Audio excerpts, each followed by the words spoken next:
I don't like Reddit.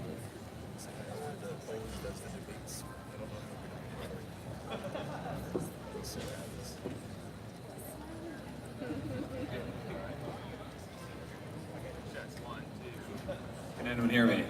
All right, hello. Politicon. How are we doing? Are you ready for the final debate of this convention?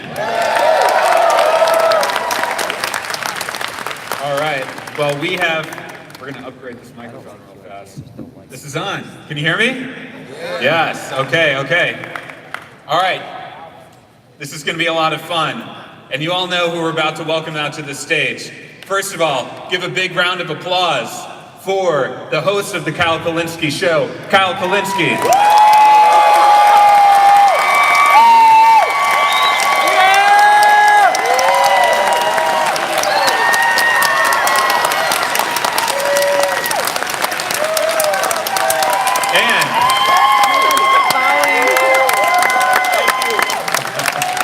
I feel like Bernie. Thank you. Thank you, everybody. And give a big round of applause to the head of Turning Point USA, Charlie Kirk.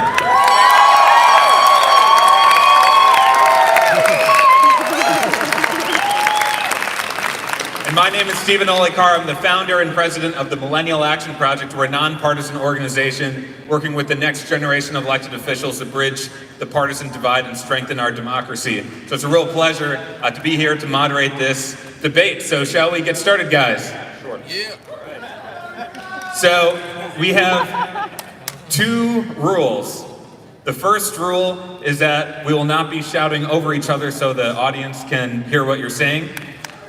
The second rule is that I'm going to pose a question to one of you, and you'll have an opportunity to rebut the last statement, and then I'll give you each one more response. You'll have a maximum of 2 responses. That'll help us move on to the next topic. So this debate is going to focus broadly on 3 topics: the economy, culture, and international issues. And we'll see where that takes us. Are you guys ready? Let's do it. Have you guys ever debated each other before? Well, we were on a panel together last year, and the point of the panel was, how are you going to get along? So we actually were able to agree that Saudi Arabia is bad, and locking up people for nonviolent offenses is also a bad thing. So there were some points of agreement. And the death penalty, we agreed on. Well, that's right, and the death penalty too. So there were points of agreement, but we'll see, tonight if we agree as much. Doubt it. We're going to get into some specifics, so. I think we're agreeing on too much right now. Let's get into the debate. All right, let's start with the economy. So, since Trump has been in office, unemployment has continued to go down. Job creation has stayed at a pretty high clip. On the other hand, there's an issue with wages, and just recently, the federal government came out with its deficit numbers for the last fiscal year, and it showed there's about a $1 trillion deficit, which is the highest since 2012. So, I will start with Charlie. Do you think the Trump economy is doing well for the middle class, given those numbers? Doing well for the next generation that might inherit that deficit? And do you think the tax cuts are just a short-term boost is it like a sugar rush, or is it going to lead to long-term prosperity? Right. I mean, look, we have the best economy in American history thanks to President Donald Trump. And look, we're seeing the lowest ever black unemployment rate, lowest Latino unemployment rate, lowest Asian American unemployment rate, lowest black poverty rate. We're seeing wages actually going up. So under President Obama, for the last 3 years of his presidency, the European economy and the American economy were basically the same, almost to the 5 decimal points. You couldn't distinguish between the two. The day President Trump got inaugurated, all of a sudden you saw explosive economic growth. So under the last 18 months of President Barack Obama, we had about 1.5% GDP growth. President Trump doubled that after his first year in office, and we got even more than that. We went as high as 4.2% in 1 quarter last year. As far as average earnings, so under President Obama, the last 23 months of his presidency, average wages went up about $1.30 an hour, more or less. Under President Donald Trump, over 2.5 years in his presidency, wages have gone up to $2.30 an hour, almost $1 increase, about 40% on average. Every single metric you could possibly look to in the economy is going in a positive direction. And it's because of a renewal of the American spirit, deregulation of our economy, and the other thing that we don't talk about enough, and something that Kyle, I think you'll appreciate because we both don't like foreign occupation and foreign war, President Trump has finally made this country energy independent. That we don't have to buy our oil as much from the Middle East, thanks to what? Fracking, natural gas, and innovative technology that a lot of people on the left want to outlaw and completely get rid of. We are now, for the first time in American history, exporting more oil than we are importing. So we don't have to buy oil from maniacs in the Middle East that hates our guts and entire civilizations and theocracies that want to destroy America. And that's a very positive thing that doesn't get talked about a lot. And look, the broader picture is here, is that the economy is so good that even President Barack Obama is trying to take credit for it, right? I mean, we are seeing an economic renaissance, the likes of which is historic and unprecedented. We were through an economic malaise under President Barack Obama, and now we are seeing prosperity that is totally amazing. And whoever's the credit for it, Kyle, we can debate that back and forth, but the results are not to be debated. I have a packet of the most amazing economic success you could possibly imagine. It's a good thing that we have the lowest black unemployment, Latino unemployment, Asian unemployment, disabled unemployment, lowest ever black poverty rate. My favorite statistic, I'll close with this, 6 million people are no longer on food stamps, and now in the labor market, that's 6 million people that don't have to go get food stamps anymore, thanks to President Donald J. Trump. All right, Kyle, your response. Okay, so there's a lot there. I'll try to make my response relatively short here. I don't think the way that we measure the economy, the metrics that are typically used by mainstream media, I don't think they're good metrics. I think they're absolutely terrible metrics. I think that when you look at something like the unemployment rate, okay, I'll give him partial credit for that unemployment rate going down, but then you also have to give Obama partial credit for that as well, because he did dig us out of the hole of that Great Recession. But basically, listen, the point is, Donald Trump used to bring up this thing called the U6 unemployment rate. Now, the U6 unemployment rate is a more accurate reflection of what the real unemployment rate in the country is. I mean, I'm sure you guys remember back to the primary season, he'd be like, you know, the actual unemployment rate is really more something like 10%, 15%. He would always kick that number up because Donald Trump was kind of right. The way we calculate it is nonsense. So when you look at the real unemployment rate, I actually should say the official one is 3.5%.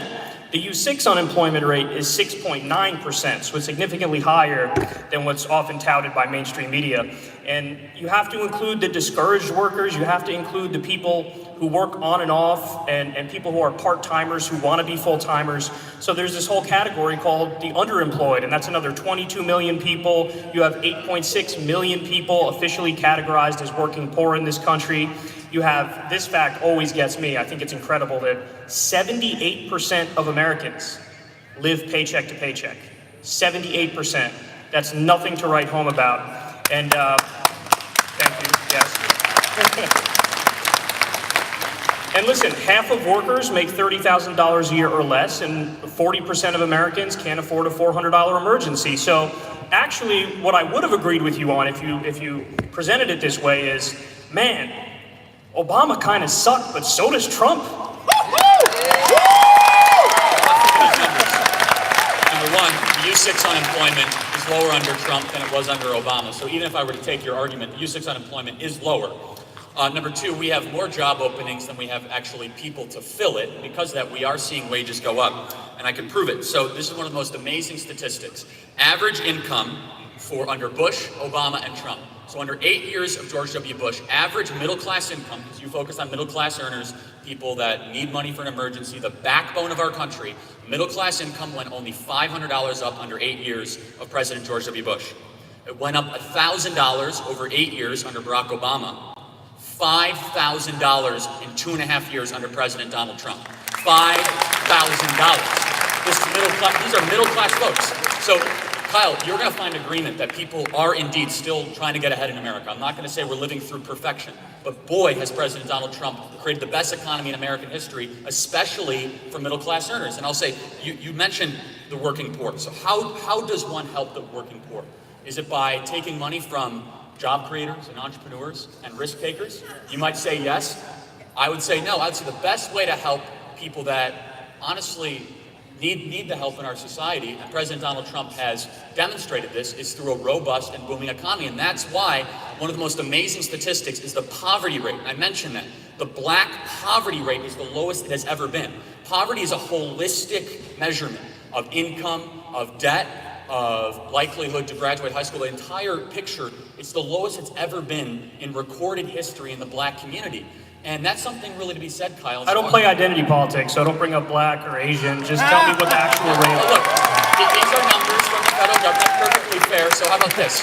How about urban unemployment is the lowest it's ever That's been. another word for black, Charlie. That's the same way. That's the same, No, I the mean, same it's thing. a graphic. You want to? I mean, you say you don't want to play identity politics? Perfectly fine. These are numbers that are, by the way, published by the Congressional Budget Office. These are numbers. And by the way, Kyle, I look forward to you now supporting the complete and total deletion of the Congressional Black Caucus. Now that you're on record saying that you don't like identity politics, so If free people you want live to by the sword, associate, you die by the sword. let me just say, because you brought that up. If free people want to associate and form whatever groups they want, that's perfectly Well, fine. if free But people you want to use reference statistics, something, they should be able to use whatever statistics they want. All right, Charlie. let me just say, the only thing I'll say in response to what you said is you like to bring up the average number. Jeff Bezos and I have an average net worth of $50 billion. I'll let you finish what you were saying, then we'll go to Kyle.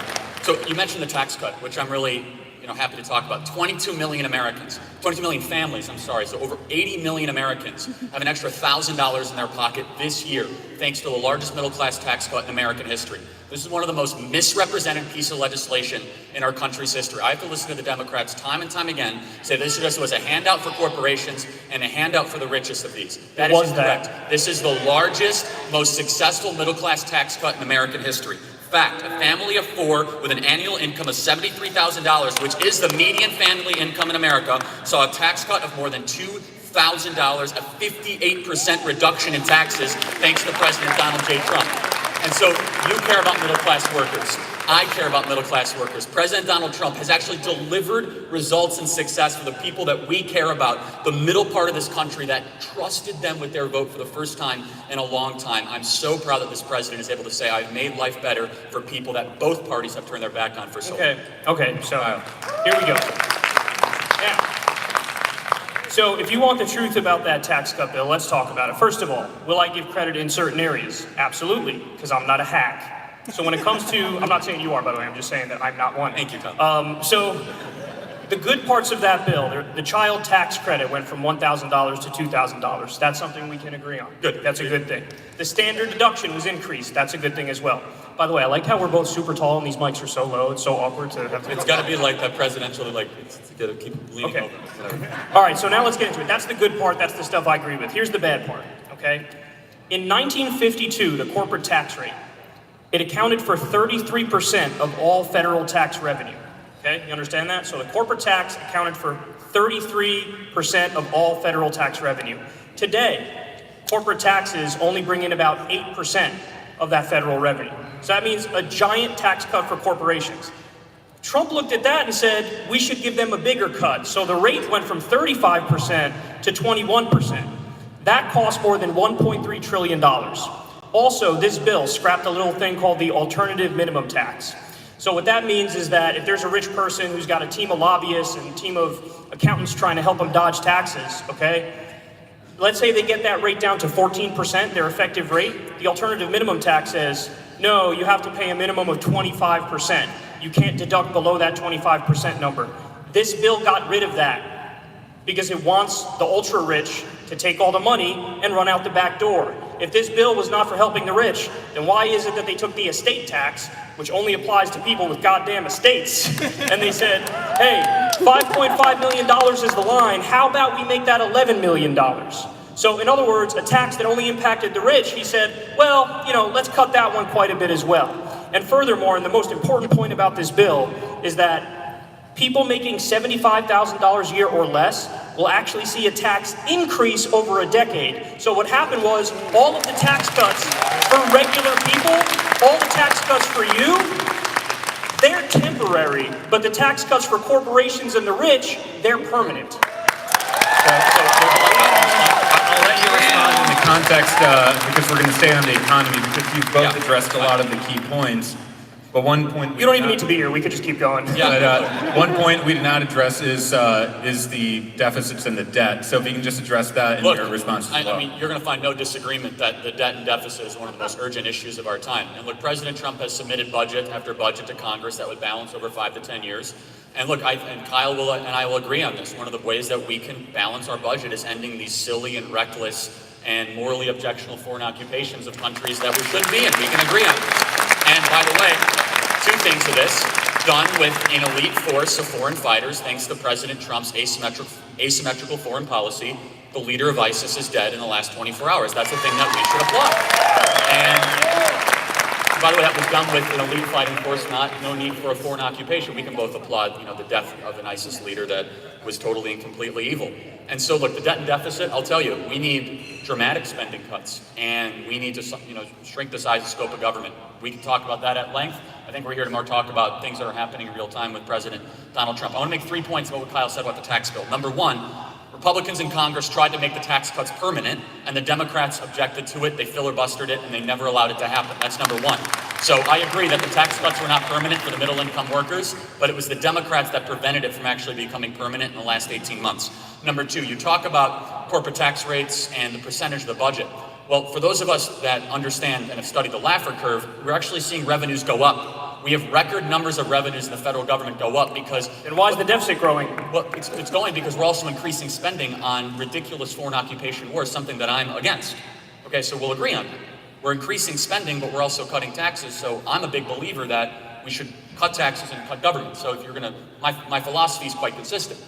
I think that it's better in the people's money when they earn it, it's not government's money to take it. But the second thing I want to make is this, is that the size of the corporate tax rate, as it was lowered, so it was lowered from 38% to about 22%, we're actually seeing compliance go up. So you cited the 1950s. So the 1950s tax rate was marginally ineffective, two different things, but it was only over 90%, right? And No, I'm talking about the corporate tax. I wasn't talking about the marginal tax rate. Oh, you're not individual. Okay, I stand corrected. Then the corporate tax was what, 40%, 50% in the 1950s?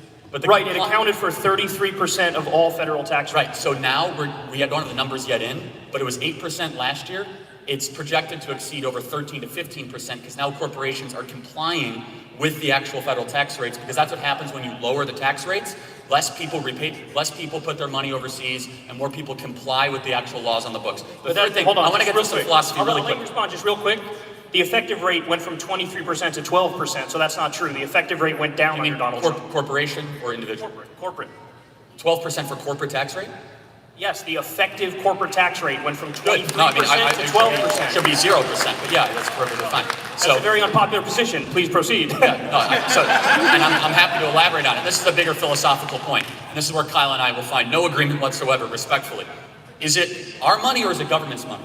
And that's a really important discussion to have, because you frame this as the creation of wealth is somewhat of a bad thing. I'm not going to try to mislabel what you're saying, but just because someone got rich does not mean anyone got poor. In order to get rich in a market society means you have to employ people, you have to have a good idea, you have to voluntarily sell it over a long period of time, people have to purchase that product, you have to continue to prove yourself, you have to probably buy property or rent property, you have to get money flowing through the economy.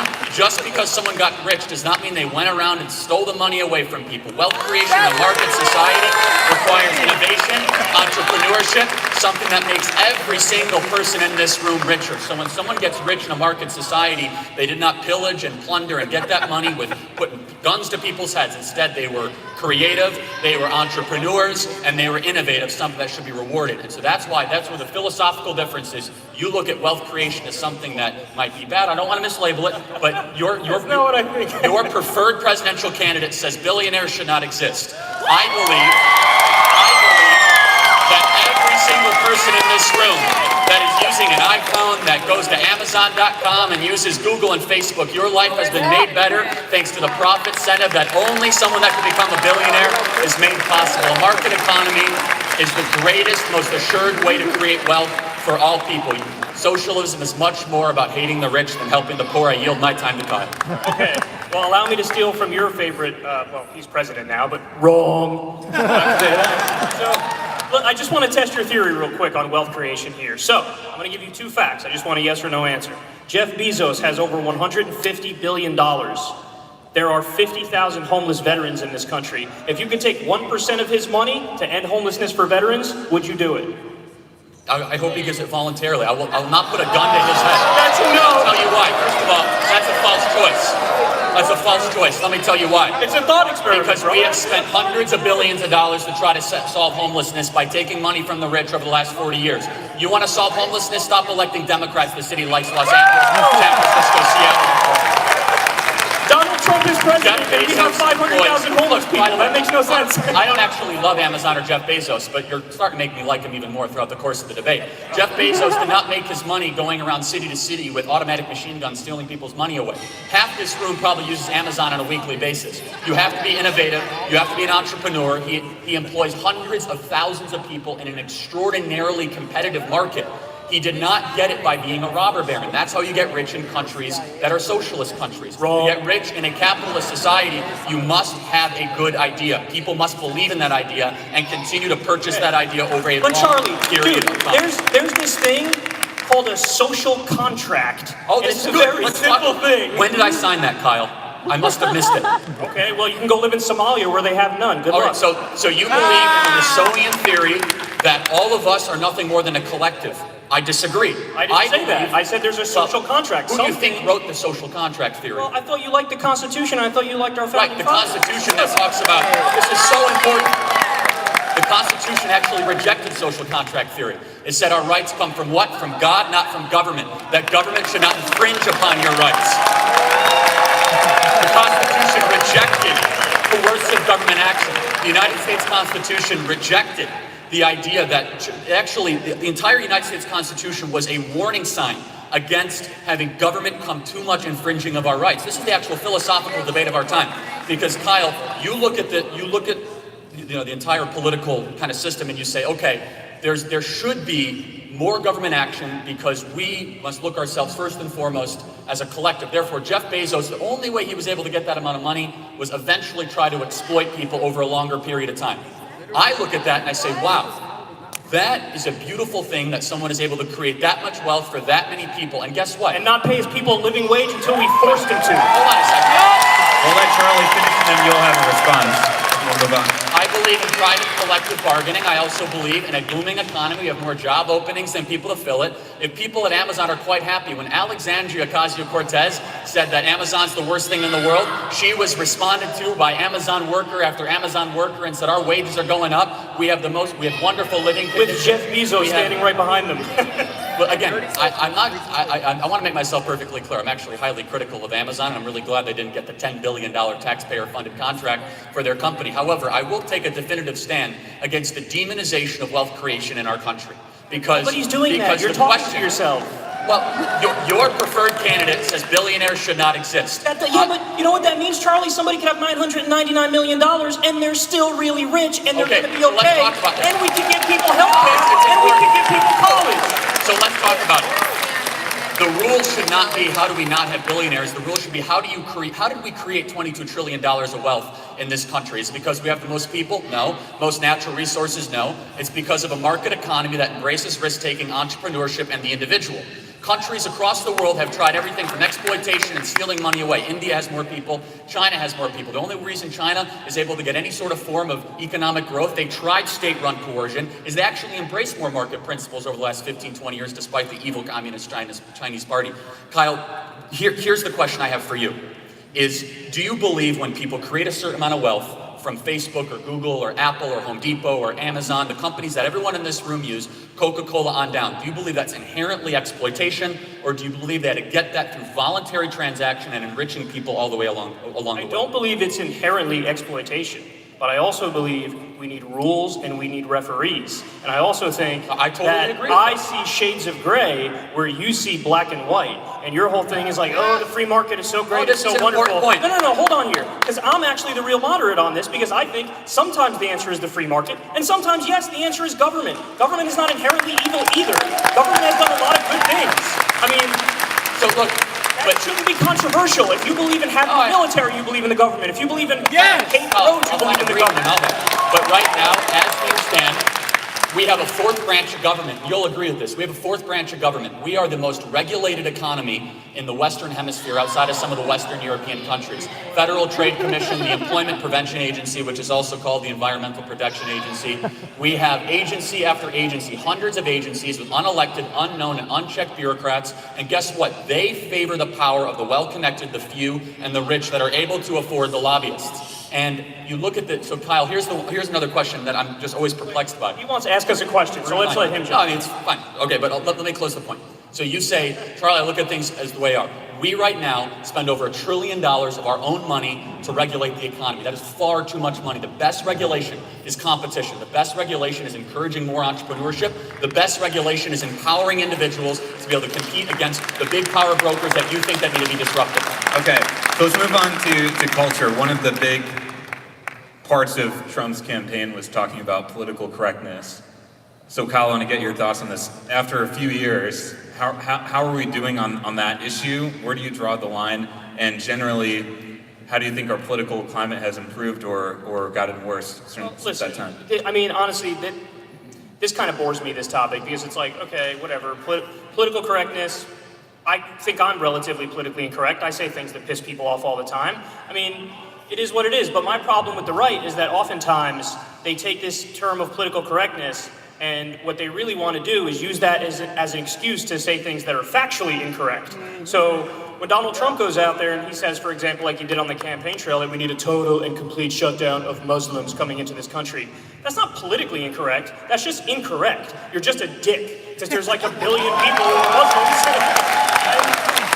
And they're not all guilty for the sins of Al-Qaeda. So, yeah, that's my take on it. I think I'm politically incorrect myself, but I think that oftentimes people on the right use it to get away with saying things that are just factually incorrect. Charlie. So I guess the question is, are we more or less politically? I mean, look, it depends on where you live in the country. I mean, in California, it's perfectly fine to border jump or line cut to come into our country, but if you misgender someone, you could face prison time in California. So That's totally not true.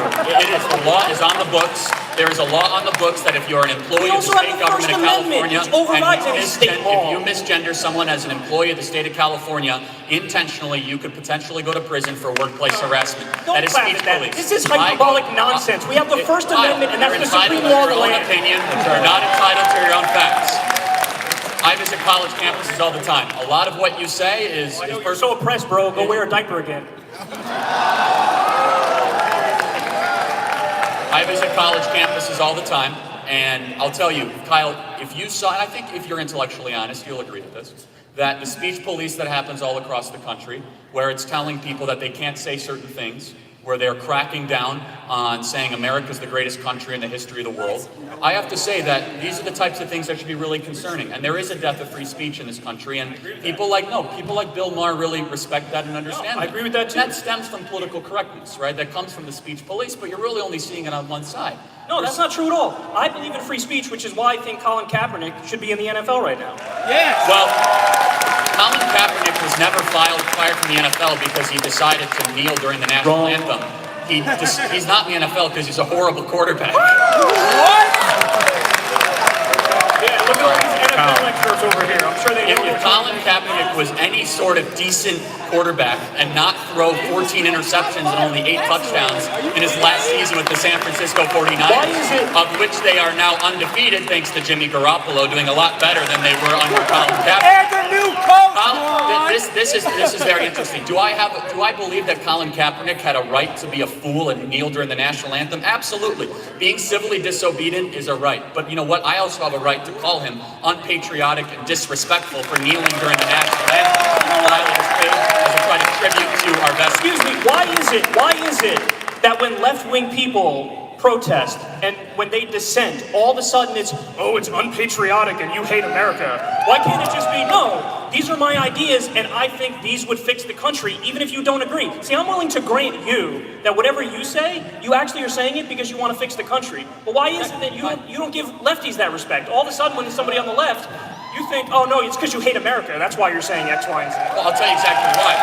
So the tradition of the national anthem that was incorporated post-World War II in the National Football League and was instituted was to try to remember veteran sacrifice during World War II, the Korean War, and the Vietnam Red Scare. War. Thank you for your service, Thank you for your service.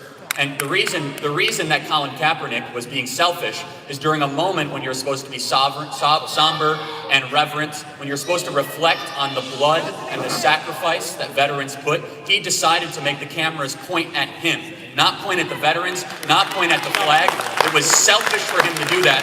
to try to misrepresent a highly complex issue that is criminal justice reform at a very bizarre time to do it during the singular time in a sports ceremony. We take a moment to remove our hats and put our hands over our heart to remember the veterans that gave everything so that we can live in the greatest country ever to exist in the history of the world. Charlie, whenever there's something that happens, like in Ferguson, Missouri, there's a police brutality case, and then people riot. What do people like Charlie say? Destroy buildings? Yeah, I'm going to speak against that. Yeah, but what do you say when that happens? They go, you know what? My only issue with these people is if only they would protest police brutality through peaceful methods, I would be okay with it. And then Colin Kaepernick does exactly that, and you... No, again, I said he has a right to do that. I also have a right to critique his decision. And so the mayor of Baltimore during the movement, the mayor of Baltimore, while all this was happening, remember she said, we need to give our people space to riot. I mean, there's nothing admirable about destroying property in your own community when you're trying to protest injustice or brutality.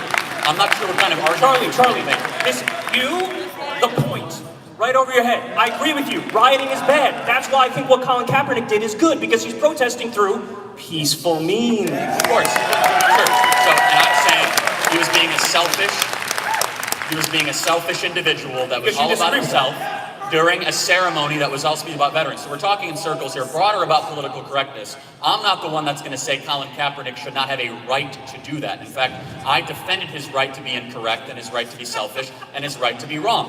That's what makes this American experiment so special. I will say this, and the rise of political correctness and the rise of division in this country, you only see political violence predominantly on one side, and that is Antifa.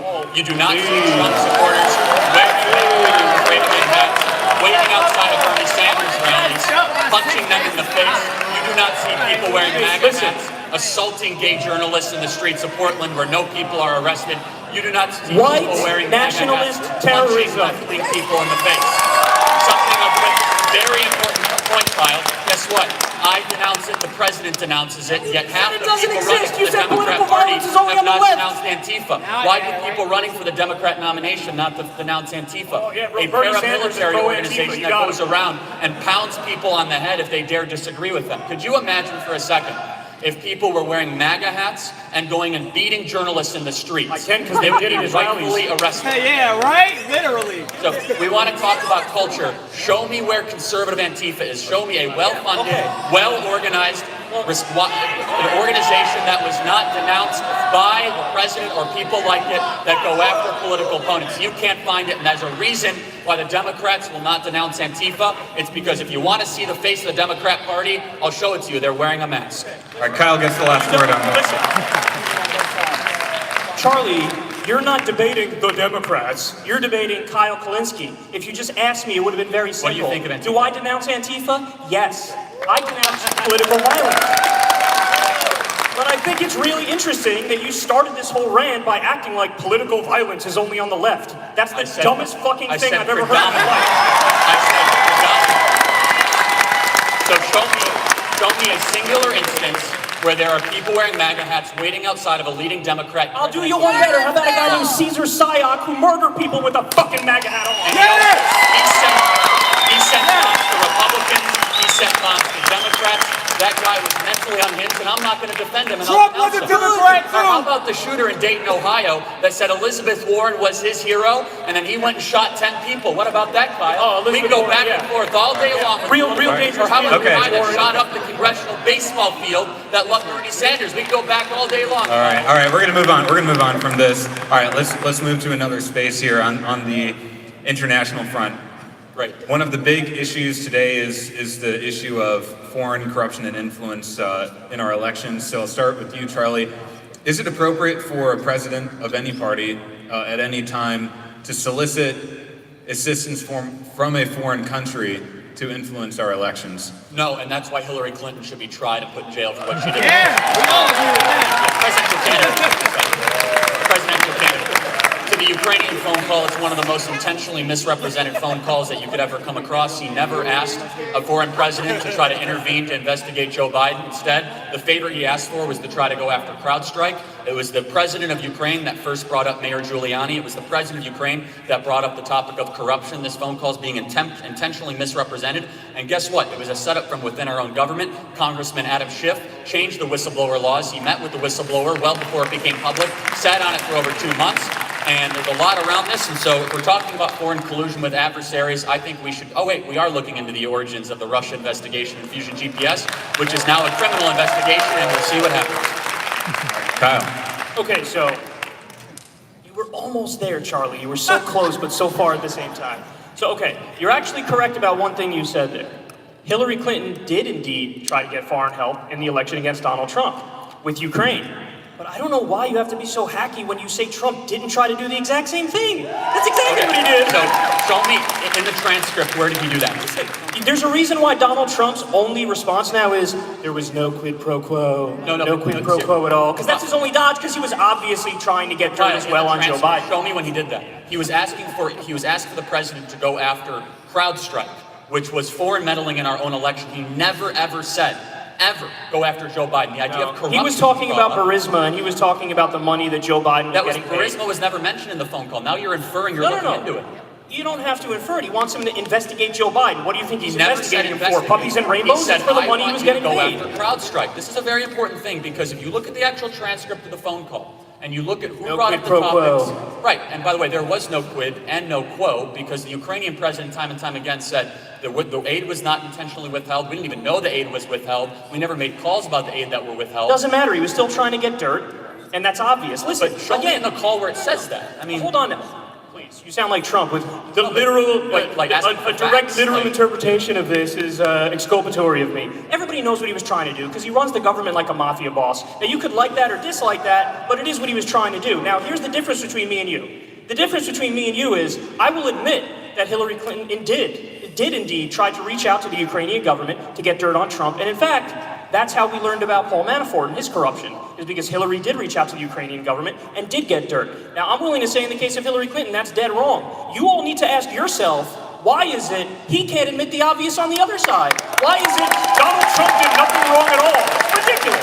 So Kyle, I'll ask the third time. I want you to cite the specific part of the transcript call. Charlie, I don't have the fucking transcript in front of me. Well, because why are you being ridiculous?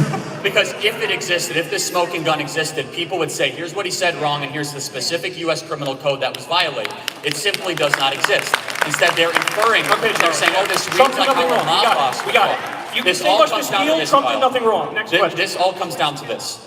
From spring of 2016, the media talking heads were floating out impeaching Donald Trump. Before he was even elected president of the United States, impeachment was ramped up.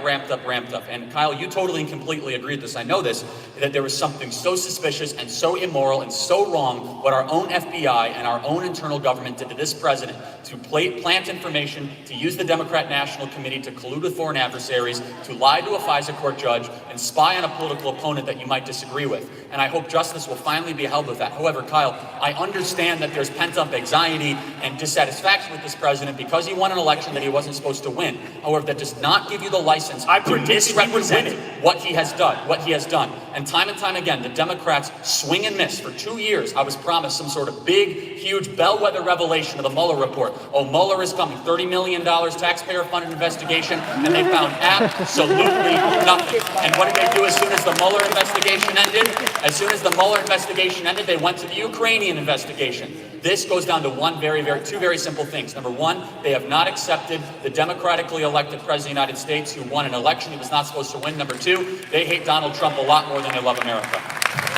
Just so you know, I'm not saying they. I'm not saying you. I'm saying the general they. Listen, thank you for inviting me to the Charlie Kirk monologue night. I really appreciate it.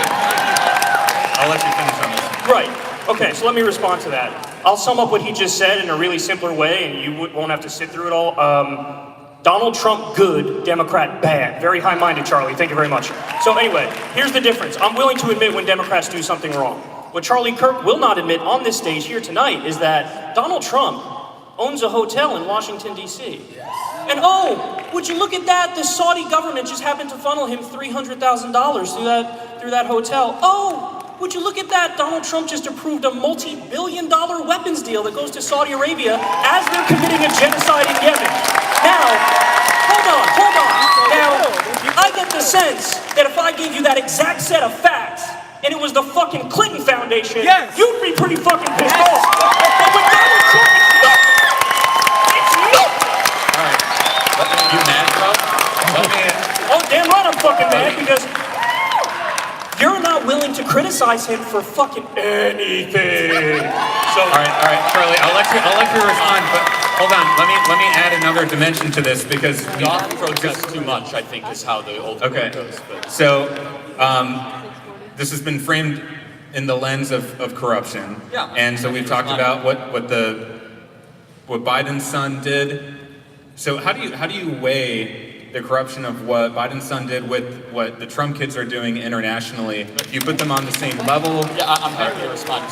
And also importantly, how do we fix that in the future? How do we prevent future kids of politicians from profiting off their offices? Yeah, if you're looking for someone to defend Saudi Arabia, you know this, Kyle. I'm not going to do that. I think that our inside-out alliance with Saudi Arabia has been a mistake for the last 20 or 30 years, and they've misdirected us throughout the Middle East. And no, I don't support their proxy war of Yemen. So there I am, disagreeing with something. What about the $300,000 that went to Trump? Two, I'm happy to respond to that. I think it's laughable, to be honest, when a guy has a net worth of $3.8 billion and has hundreds of millions of dollars going through his entire international organization, that somehow he's influenced by $300,000 at a DC asset hotel to approve a weapons deal.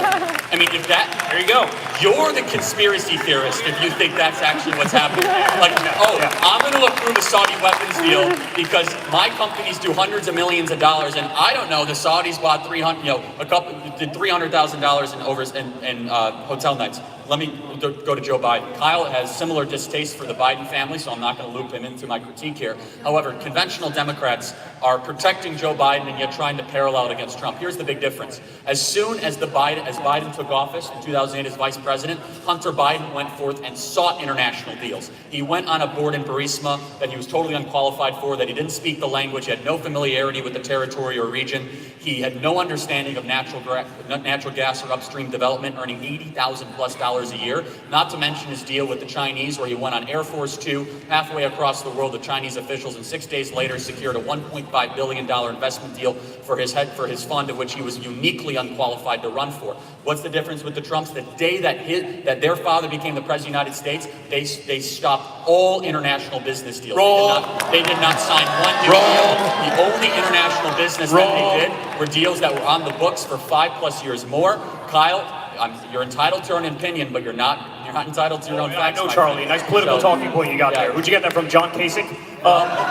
So listen, here's the bottom line, and I hope everybody looks this up. You know how much money Jared and Ivanka made since Donald Trump became president? $83 million in 1 year. If you think there's nothing wrong with that, I got a bridge to sell you. So these were previously owned assets. They did not sign one new deal since they were in the administration. Point to me one new deal the Trump family signed since Donald Trump became president. You don't make $83 million in 1 year without being a grab bag of corruption. And you know this. Called the Kushner companies that own some of the most valuable assets in New York. So that income was deals that were already signed and revenue streams that were already established. The Bidens, the big difference, as soon as his dad became president, he said, it's money time. He went to Burisma. He went to Hungary and did some very questionable legal deals that are just coming out right now. And he got $1.5 billion from our greatest enemy, the Chinese, into his own fund because he took the Chinese on Air Force Two halfway across the world. That is morally objectionable. If the Trumps went to China and came back with $1.50, the media would publicly crucify them. They have done nothing of the sort. So, as we respond to that, let's get to the second part of the question, which is how do we actually fix this? How do we prevent kids of any president, regardless of their political party? The way you fix this is you have intellectually honest people call out corruption where they see it, whether it's on the Democratic side or the Republican side. Somehow I can see it on both sides, whereas Charlie Kirk thinks Daddy Trump did nothing wrong. Look, I'll ask you again, Kyle. Show me one deal that they signed since they became president. My dude, I don't know if you're listening or not, but I said very clearly, can you name another deal? Okay, are you going to let me talk? Just name a deal. Are you going to let me talk? You don't make $83 million in 1 year when Daddy is president as an oopsie. Right. So their income the year before that was 90 million and 95 million. They did business before they went into the White House, so they did not sign any deal. This is the cute little trick. This is the cute little trick. Because as soon as I say, well, hold on now, it's proven that he took $300,000 from the Saudis while in office, he's like, oh, that doesn't count either. So whether they're in office or they're out of office, it doesn't matter, and it's not corruption. Well, isn't that fucking convenient? That's super convenient, isn't it? Here's the other thing that really fascinates me, and maybe you can explain it to me, Kyle, is that when you own international assets and you become president of the United States, are you just supposed to sell everything? Yes! Yes! Really? Wow. Wow. So let's build out this argument. So you spent, hold on, Kyle. You spent 50 years building a business from nothing, fighting back bankruptcy, with daddy money, renegotiating creditors, employing hundreds of thousands of people over 50 years. And then you give that business to your kids. That's not good enough. You somehow have to sell everything in a fire sale to try to appease the media and the far left wing. There is a president. So you will not be perfectly happy until Donald Trump's net worth goes down significantly. Basically what this is all about is in search of corruption that does not exist. Oh, please. The reason it does not exist is that Republicans and conservatives are held to such an unrealistically high standard. If President Trump's sons were going around to China right now, seeking out money, seeking out deals, it would be all over the news. Hunter Biden, you know this, Hunter Biden went to Ukraine for one reason. You sure know how to talk a lot, don't you? I'm sorry, what? You sure know how to talk a lot. But Kyle, you should start refuting what I'm saying, not swearing and walking around. You're just not listening. All right. Kyle, I'll let you get the last word on this and we'll move on. This will be very simple, and I'll go right to the point, unlike him. So there's a president by the name of Jimmy Carter. He had a fucking peanut farm, and he had to sell his peanut farm because the Supreme Court rightly said, you know what, man, that could be an issue because you could have foreign governments funneling you money through your peanut farm, and we can't have corruption. We're supposed to be a first world country, but somehow this fucking president gets to have hotels all over the world, a hotel in DC, the Saudis funneling him money. Let me say this one more time, and this will be the final time. If this was the Clinton Foundation, I would be just as up in arms. But when it's the Trumps, I'm up in arms and you're not, and that says a lot. All right, final question on the international stage. We talked at the beginning of this debate about the working class and the Rust Belt.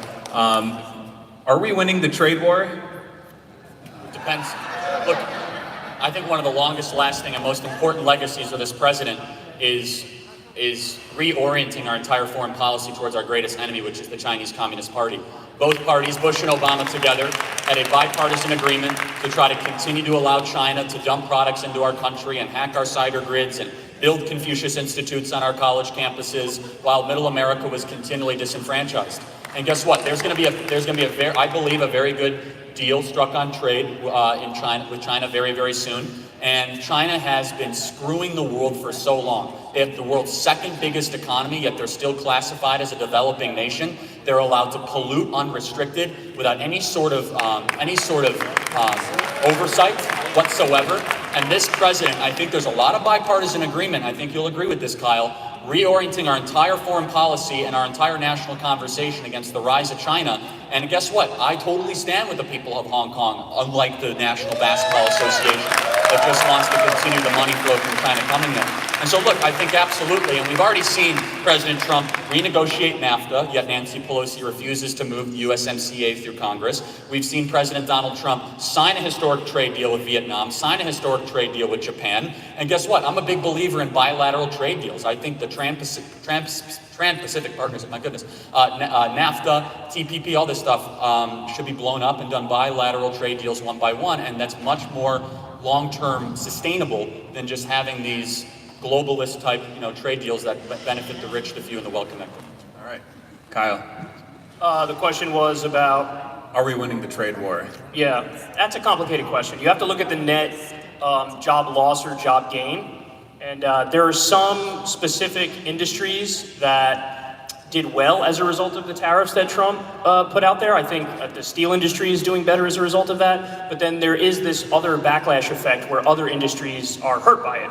So if you look at the total job loss or job gain, I do believe we're a little bit in the negative. So I think there's a case to be made that we're not winning the trade war. However, I will say, I actually don't disagree with the idea that you have to do something, because this country has absolutely been destroyed since our manufacturing base was just gutted, and that has to do with NAFTA, that has to do with permanent normal trade relations with China, that has to do with, all these trade deals. I mean, just point blank period, it was all for the rich and the corporations, and it screwed over workers, and we should have never done those deals in the first place. I think that's one of the main reasons why Donald Trump won, is because he went to the Rust Belt and he told those people, I'm going to bring your jobs back and all this stuff. So it's a complicated question. I think we need to do something on trade. I don't think I trust Trump in the exact way that he's going about dealing with it.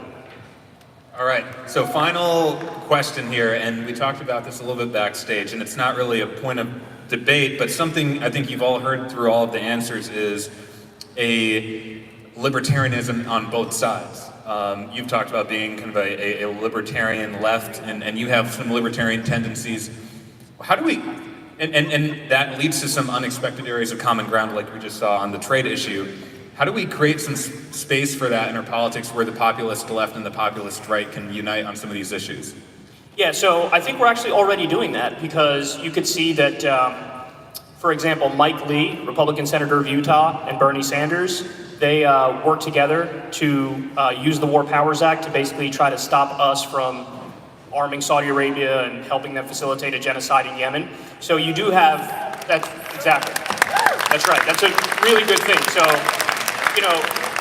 you do have points of agreement when it comes to war, where we can work together, and you do have points of agreement when it comes to the drug war, for example. I want to free every single nonviolent drug offender in this country. I also want to legalize marijuana. I want to decriminalize all substances, because, listen, it really is it's a personal issue, and if anybody has problems with it, they should be getting treatment. They should be getting rehabilitation. They shouldn't be locked up. Yeah, there are points of agreement. I think when it comes to social issues, Charlie and I will agree, insofar as you fully do agree with non-interventionism on foreign policy and basically a hands-off approach to, cultural issues and social issues.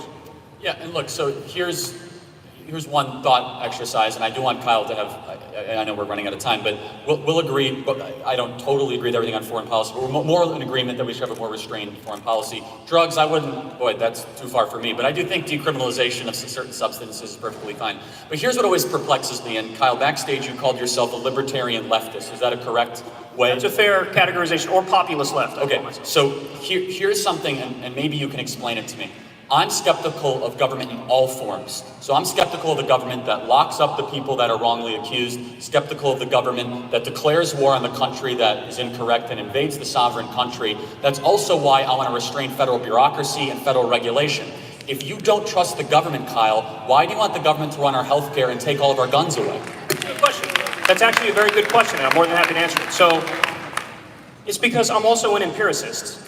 And so I believe in what I can see, what is evidence-based. And when I look around the rest of the world, it's just a fact that the rest of the developed world, particularly in Scandinavia, they kick our butt when it comes to healthcare, when it comes to education. So ultimately, listen, I do want to maximize freedom as much as possible, but I'm also pragmatic in the sense that I'm not going to stubbornly refuse to improve our healthcare system when I can see the studies. I see that we're ranked number 37. I see that the UK and France are routinely ranked in the top 5. The rest of the Scandinavian places are in the top 5. And so I don't have a fucking cinder block where my head is supposed to be. I know that there are some things where government works, and we should indeed have more government in those areas. Do you want to get rid of the federal minimum wage?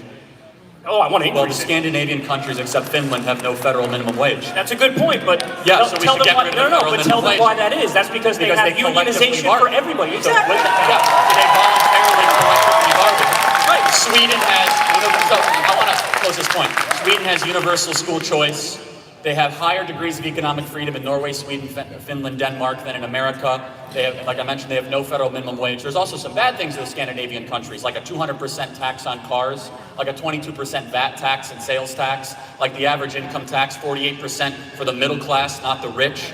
But by the way, the other thing that always perplexes me, and I know we're running low on time, is that Senator Sanders, your preferred candidate, wants to keep it in the ground and has a big war on fossil fuels. However, it's the Norwegian Sovereign Wealth Fund that has been funded primarily through North Sea oil, natural gas, and fracking, the very same resource that the left likes to demonize. But the final thing I'll say is this. You want me to answer that or no? Well, I mean, I've been running. How much time do we have? But we do got to wrap it up. Say your last thing, and then The Cal last can thing I'll say is respond, this: then is that I'm consistent with the use of government power. I don't think you can pick and choose where you want government big and government small. I am skeptical of government power when it comes to them confiscating our guns, running our healthcare, running our education system, and telling private businesses how to operate. I believe in the rights granted from a creator, not from God. And finally, I just find it interesting that people can say, I want government to be totally in control of things that matter to you most, but not in control of other things. I find that highly ironic. Either you are trustful of government or distrustful of government. I will always err on the side of freedom and liberty, not on bureaucratic, corrupt government. All right, last word. Listen, that's fine. Listen, you can categorize that however you want to categorize it. I'd call it nuance. I'd say, I can see places around the world where government works better in certain areas, and I can see places where I want less government. For example, another point of agreement we would have is on the NSA. I don't want the government spying on us every which way. So, but to answer your question, because you brought up the Sovereign Wealth Fund and how that's funded through fossil fuels, which is true, and that's a decent point. However, what I would say is, listen, man, we got to get serious. And the bottom line is, there are inevitable patents and an economic boom just waiting to happen when it comes to green and renewable technology. And I want a Green New Deal, emphasis on the New Deal part, to bring millions of jobs to this country, pay everybody a living wage, and make sure that we run the future, that we are the leading country moving forward. And I think that we could all win if we go down that path. All right, guys, let's give a big round of applause for Kyle and Charlie. And give a round of applause for Politicon 2019. Thank you all so much. Have a good night.